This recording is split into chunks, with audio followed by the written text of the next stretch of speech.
Hello and welcome to another TNC opposition preview after two tough games to take to open up our Premier League campaign against Liverpool and Manchester City. Up next, it's Champions League chasing Leicester, and who better to give us all of the Leicester City insights than huge Foxes fan Jamie from Leicester Fan TV and bar owner, might I say. Jamie, how are you doing?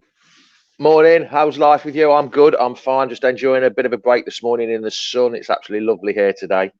No, I'm so jealous. Not as good as your life, mate. Where are you in the world right now? We're in Mallorca, the north of Mallorca, Alcudia. We've been here 17 years now. And even though it says Foxes, which is a big Leicester bar, everyone's more than welcome. It's not just Leicester fans. I don't ban people because they support other clubs. Everyone's welcome.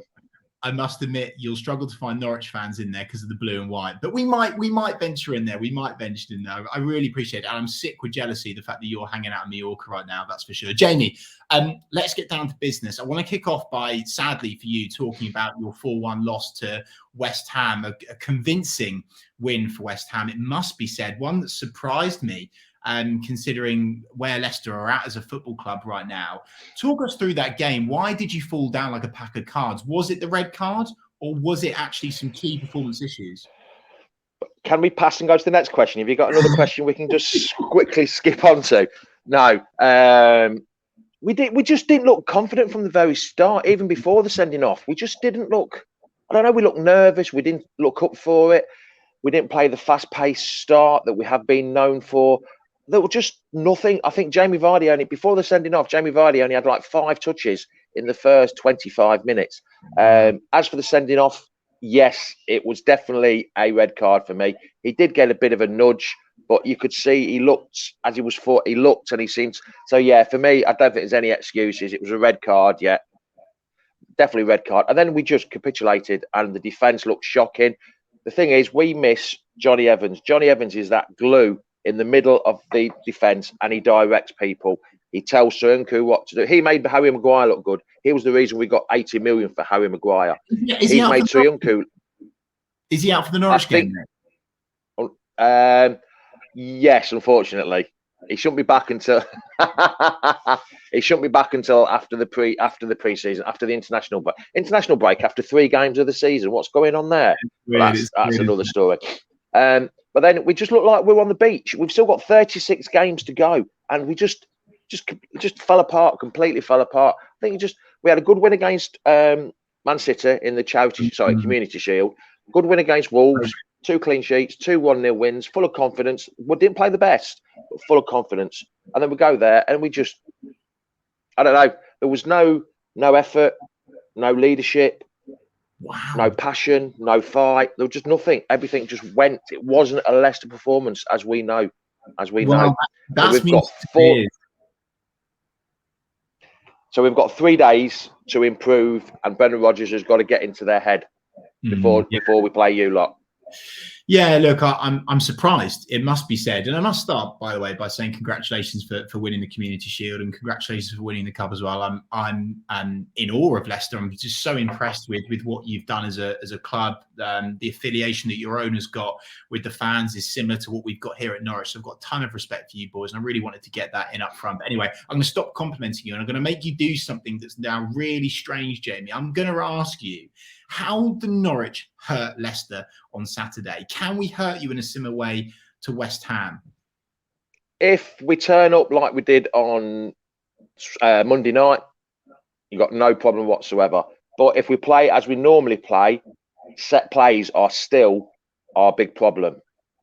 Set plays, if you can put a decent first ball in from that free kick or corner, then yeah, that will hurt us. Even although we've got big men. Vestergaard might be back fit. He only had a slight knee knock at the week. That's why he missed the West Ham game.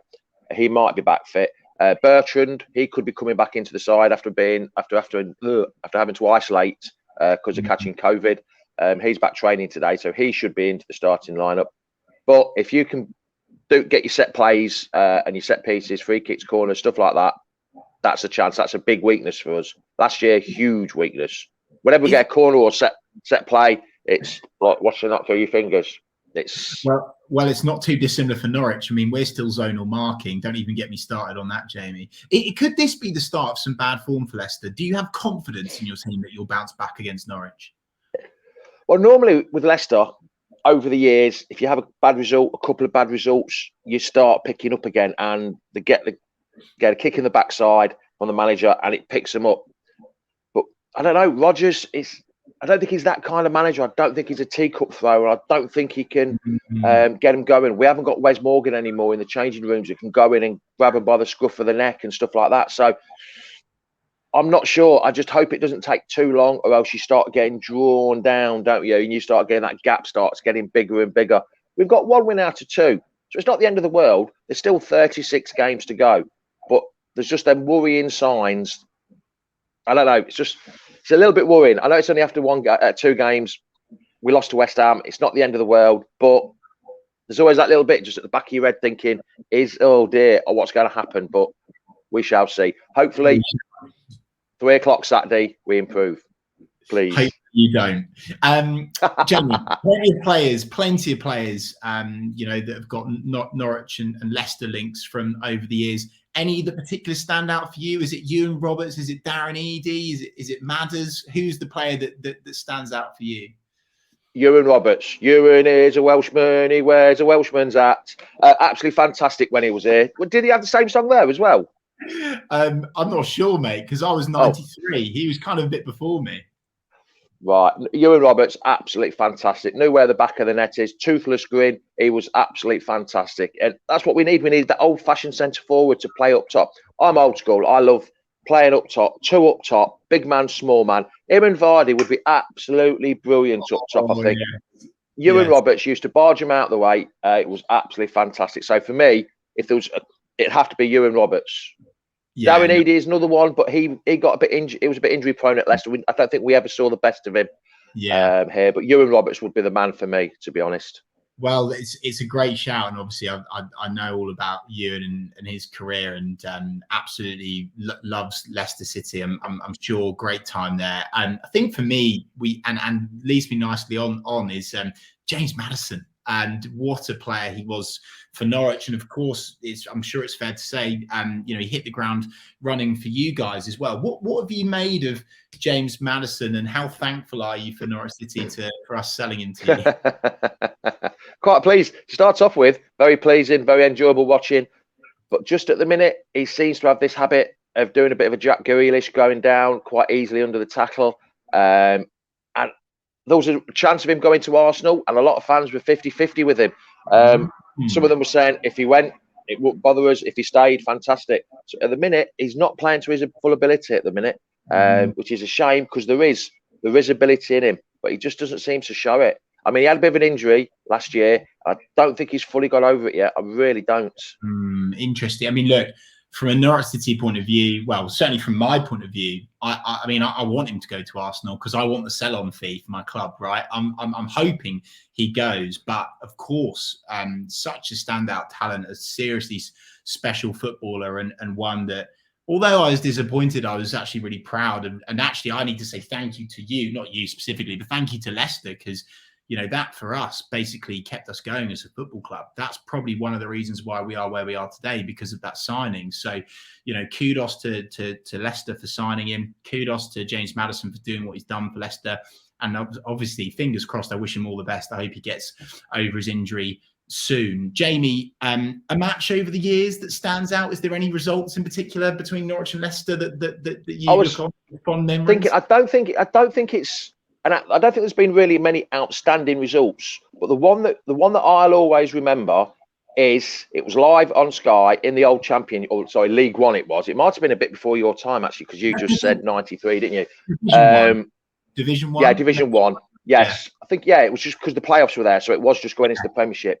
Martin O'Neill left you on the morning of the game. Right, Martin O'Neill resigned from Norwich. Your I think Mike Walker, he managed you, didn't he, Mike Walker? Yeah, your manager, he was in the running. Your ex-manager was in the running to be our manager. O'Neill left Norwich that morning because whoever your chairman was at the time wouldn't let him speak to Leicester. So he resigned that morning. You came to Filbert Street. and we beat you 3-2 with an Emil Heskey last-minute winner. I think it was last minute or the last 10 minutes. I can't 100% remember exactly when it was, but it was Emil Heskey scored the winner. But it was because of Martin O'Neill left that morning. That's why that one sticks in my mind. And then you all know what happened after that, where we went with Martin O'Neill. What year was that, Jamie? That would have been. Was that in black 96? I think 96. Well, I was 3 years old, so I'm not surprised that I don't remember it. I'm not surprised I don't remember it. And and mine, if you care or you're interested, is the 1-0 win pre-pandemic, because it was the last game I saw live, and out of absolutely nowhere, Jamal Lewis. It was raining that day, I remember, and he hit the ball so true into the bottom left-hand corner to the Barkley, and it was just an absolutely brilliant goal, and one that will always hold a special place in my heart. And that was the one Nacho had a goal disallowed for VAR from a handball that was nowhere near the goal. Oh, I don't know. Yeah, I don't know when about. Yeah, it was definitely. You forgot that one, haven't you? Jamie, what's your honest thoughts on that? I always like to ask opposition fans this. What's your honest thoughts on Norwich as a club? What we're trying to do in the Premier League? Do you like us? Do you not? I think you're one of the clubs that there's nothing to hate about you, to be honest. I don't think there's no reason to hate you. It's not like being a Spurs fan or a Chelsea fan. There's nothing to hate about Norwich. It's a family club. You've got Delia Smith in charge when she's sober, and not making half-time rants. That was brilliant, that was, wasn't it? I love that. I thought every minute. When it comes on TV, it makes me laugh all the time. But yeah, it seems to us from the outside. I've never been to the Norwich ground at all. It seems like you're a very family-run club. You've got a decent fan base. I know you've got the tractor boys down the road that you don't really get on with. Who are they? Who are they? What are you on about? But it seems to me you're a very family-run club. I don't know whether you're happy going up and down and up and down. Are you happy that you're winning games in the Championship, coming up, then struggling, and then going down and winning? I'm not quite sure. I think you're a bit of a yo-yo club like Leicester used to be back 30, 40 years ago. If there was a Division 1.5, I think you'd be top of it, like we were. That was the saying back then. Division 1.5, we'd be top of it. It was just we couldn't find a level. It took us ages to find the right level, and I think that's what Norwich will do. And you've got Pookie and Cantwell as well. I think they're two quality players. And if they do what they did in the two championship seasons, then I think you're going to have a half-decent season.